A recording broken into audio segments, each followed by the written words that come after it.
Okay, so let's talk real quick about the 8-man pick. And in this case, we're going to go to the weak side. We will run an 8-man pick going to the strong side. It looks a little bit differently, and we'll talk about it really quick. But first of all, we're in this offensive scrum.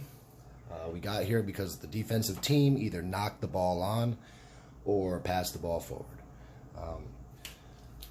Our 9 is over here off screen. He's placed the ball inside the scrum. Our hooker hooks the ball back past the second row into the back row, where we have our number 8 who stops the ball with his foot, keeping it inside of his foot. As soon as the ball is outside of his foot, the defense will come up, the ball will be considered out, and defense will play and attack. He keeps the ball inside of his foot so the defense cannot come up. The 9, Greg, will be running over, acting as if he's going to play the ball from the ground out to our fly half, which is usually how it works out of a scrum to start play. In this case, we want Jake to attack the weak side. So we want to attack this space over here next to the touchline, which is also out of bounds for those who don't know. Jake secures that ball with his foot. He's still bound to the scrum. He releases his bind from the locks at 4 and 5. He picks up the ball, and he starts attacking a J-hook this way. This flanker right here is going to be the first defense on Jake. Knowing that, I mean, he can play a little bit wider if he wants, but understanding that the touchline is over here. And knowing that Greg is coming to support here. So if contact is made there, a pass is made to our 9 here. And Fade, you asked this question the other day. Why am I up? If in this case, it's you out here at wing, or whoever else out here at wing, you would be coming to support right here. As the 9 attacks Fade, or the other defensive wing, he has to make contact here, leaving the winger going to the open space, receiving a pass from the 9. If that makes sense. Have a good day, guys.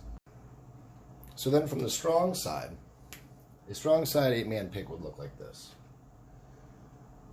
Our 9, again, he's here with the defensive 9 against him.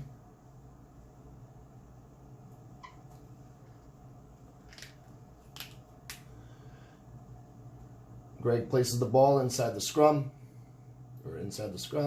Ball is fed back to the 8-man like before. Greg comes back, again, acting as if he's going to play the ball from the ground out to our fly half at 10. Jake at 8-man is going to release his bind with the scrum, pick up the ball, J-hook out, looking out for this number 6 open side flanker who's going to make the first contact most likely here. Greg's filtering out, looking for that pass like he did on the weak side. Both of these guys have a goal of messing with this guy, the defensive fly half.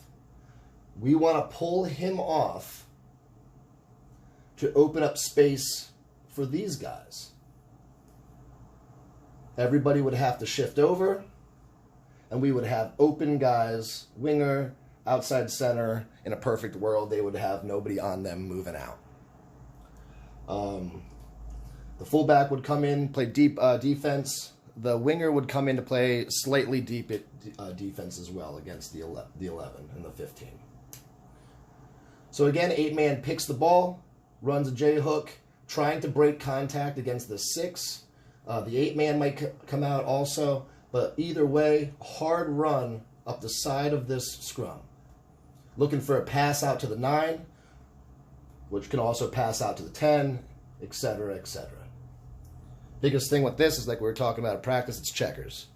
It's, we need to knock off the other guy's guy. So we need to knock off our fly halves guy to give him more exposure.